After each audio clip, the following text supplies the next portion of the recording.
يا مساء الفل عليكم. النهارده ان شاء الله هناخد باترون الياقة وهنطبقه عملي كمان على القماش، وهتشوفوها بعد ما تتخيط هتبقى عامله ازاي. الياقة اللي مجنناكوا دايما بتطلع مش مظبوطه، بتطلع معوجه، بيطلع فيها اي مشكله. انا هقولك على باترون ليها بحسبه بسيطه قوي لا يمكن تنسيها، وهتدعيلي بعدها بجد.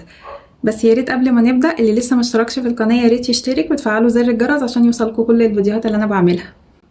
اول حاجه عشان نعمل الياقة هناخد عرض الرقبة، هنشوف الرقبة كام سنتي. نقيس من هنا من البداية خالص، نقعد نقيس ونلف لحد ما نوصل للنهاية من غير ما تشدي.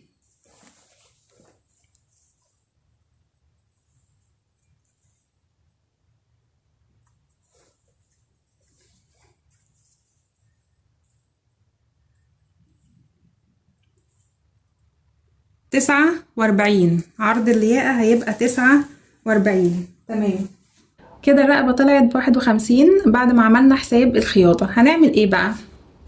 هي دي حتة القماش اللي قدامنا، تمام؟ هنعمل فيها ايه بقى؟ بصوا، اول حاجة هنجيب قماشة عرضها 51، ادي كده القماشة عرضها 51. هنتنيها نصين، تنيناها نصين، ادي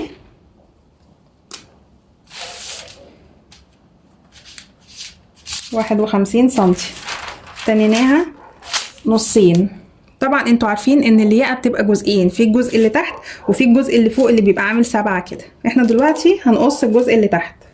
بصوا قبل ما اكمل بس انا بعتذر جدا على صوت الكلاب، فمعلش في ازعاج. انا كل ما استناهم يخلصوا وهم ما بيخلصوش ما شاء الله مكملين، فمعلش بس احملوا معايا وخلونا ايه نخلص.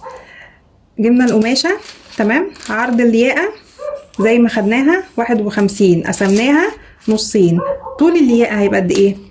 انا في العادة بعمله 5 سنتي، انا شايفه ان الياقه الحريمي 5 سنتي بتبقى حلوه قوي ومظبوطه قوي، لان كمان في سنتي هيروح من هنا ومن هنا في الخياطه، هتتبقى على 3 سنتي، فده انا شايفاه مناسب قوي ليا. تمام، بس انا المره دي هعمله 6. وعموما كل واحده تعمل الياقه اللي تعجبها، يعني تعمل الطول اللي يعجبها، دي اذواق شخصيه. الطول ده ما مفيش حاجه ثابت في الطول، يعني انت براحتك، بس انا بقول لكم الطول المناسب 5. انا المرة دي بس حابة اعملها 6 كنوع من انواع التغيير. هنوصل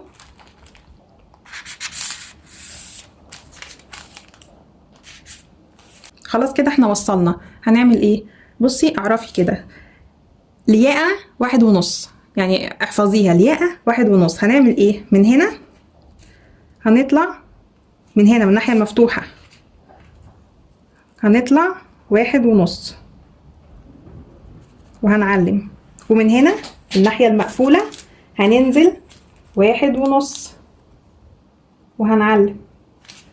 خلاص طلعنا 1.5، نزلنا 1.5. هنعمل ايه بعد كده؟ هنوصل ايه بايه؟ هنوصل النقطة دي بتحت، وهنوصل من هنا لفوق بشكل كروكي، يعني مش لازم تعمليها كده وتوصلي، لا، بشكل كروكي، بشكل مايل شوية اهو. خلاص وصلنا دي بشكل مايل، هنوصل الناحية التانية برضو بشكل كروكي كده.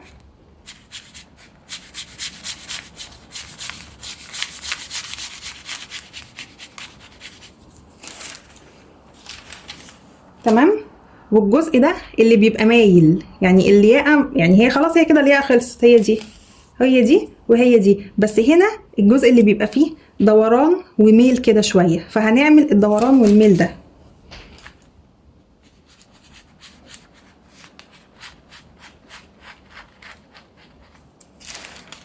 بس كده. خلاص ادي الجزء اللي تحت خلص، سهل جدا. اولا الجزء اللي تحت ده ممكن في حاجات معينه وموديلات معينه بتتعمل بيه بس، فممكن تعمليه بيه بس، هيبقى برضو شكله ظريف وحلو قوي.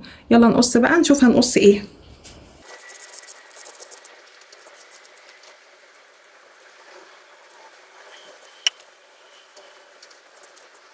خلاص احنا كده خلصنا الجزء اللي تحت، تمام؟ هو ده الجزء.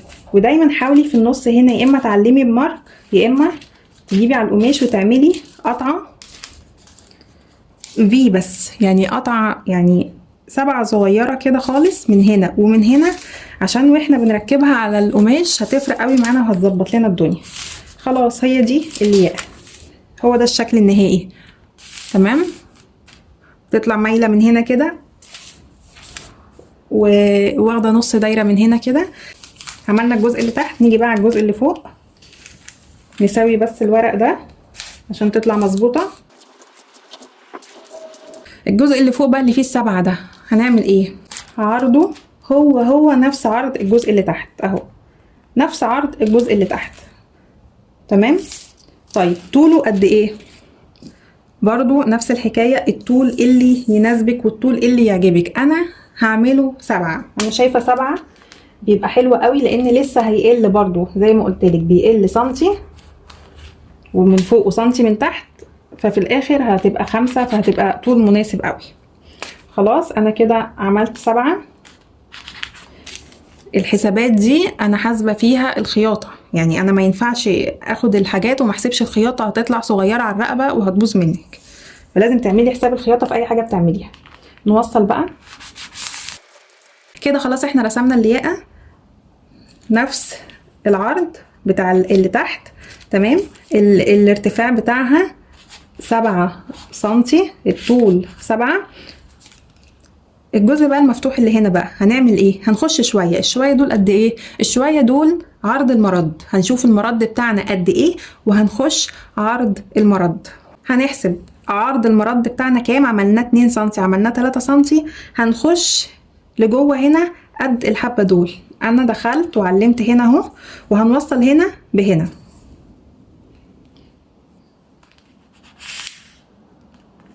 تمام. اهي دي ناقص تركاية بسيطة خالص، وهي برضو 1.5. 1.5 منين بقى؟ من فوق. من فوق هننزل 1.5. تمام. وهنوصل من هنا لهنا.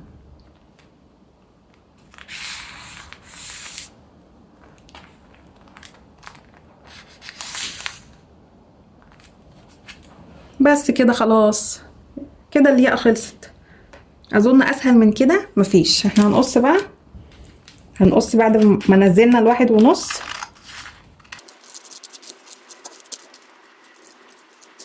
خلاص يا جماعة، بس كده كده الياقة خلصت. في اسهل من كده؟ مفيش اسهل من كده.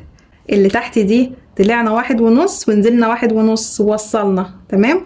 واللي فوق دي دخلنا حجم المرد اللي احنا عاملينه، هنشوف احنا عاملين مرد قد ايه وندخل الحجم ده، ومن هنا ننزل 1.5 ونوصل بقى بالمسطرة. من هنا نوصل المسطرة، من هنا نوصل بشكل كروكي كده وخلاص. بصوا حتى شكلها على الباترون مظبوط ازاي، يعني هي شكلها اصلا على الباترون مظبوط، ولسه اما نطبقها على القماش هتشوفوا.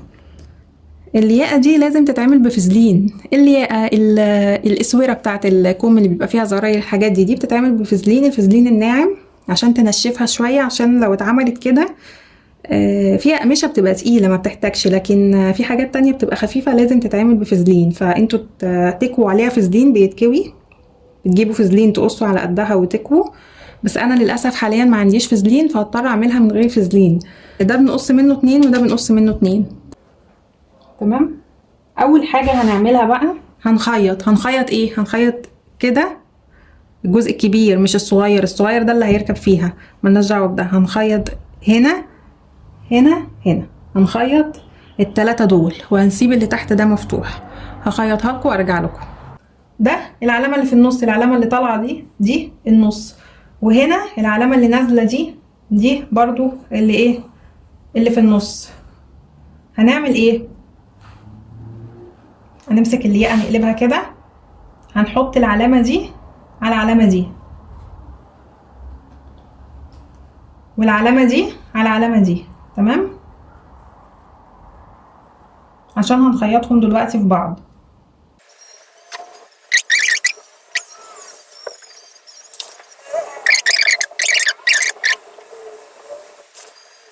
وهنجيب الشميس كده نعلم من النص كده عشان نعرف نركب الياقة من النص وتبقى مظبوطة. نقص حاجة في 7 بسيطة كده من النص، عشان ايه لما نيجي نركب الياقة نبقى نعرف احنا بنركبها ازاي. قبل ما تخيطي الجزء اللي انا عاملاه بالدبابيس والجناب اللي هنا دي لازم تعملي تشيك كده وتشوفي هل فعلا هتطلع مظبوطه وعلى قدها بالظبط ولا لا. هنيجي من عند الجزء اللي في النص بقى اللي المفروض هيتفتح ونحطه هنا، نلف كده ونشوف هل هتطلع فعلا على قدها ولا هتطلع اكبر ومحتاجه تتقص. اهو ده السنتي بتاع الخياطه، فتمام هتطلع على قدها. نخيط بقى الجزء ده، نخيط من هنا ومن هنا ومن هنا وارجع لكم تاني. اهي الياقه. هنعمل ايه؟ ادي الشميز اهو خلاص. هنجيب الياقه من عند الجزء اللي في النص، هو متعلم اصلا لوحده اهو، وهنثبت في الفي في نص الرقبه من ورا اللي هي الفي اللي احنا عملناها، القطعه الفي دي، وهنثبت كده وهنلف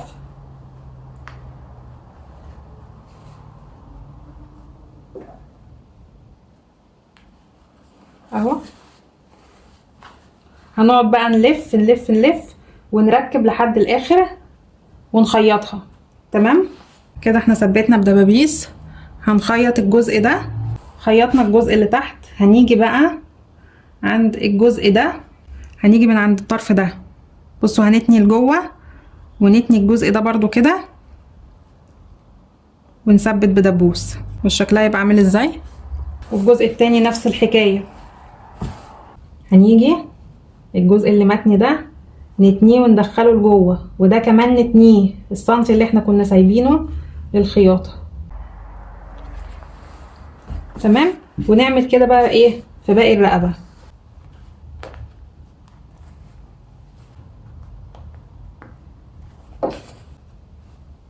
انا هخيط الجزء ده وهرجع لكم.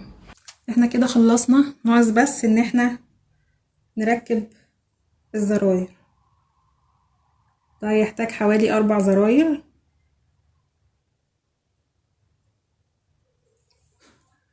تمام اهي شكلها وهي ملبوسه، كان ناقص لها بس يتحط لها الفازلين وتتكوي كويه حلوه وخلاص كده. لو لسه ما اشتركتيش في القناه يا ريت تشتركي وتفعلي زر الجرس عشان يوصلك كل جديد. واكتبي لي رايك في التعليقات، هل فعلا فهمتي من الشرح ولا لا.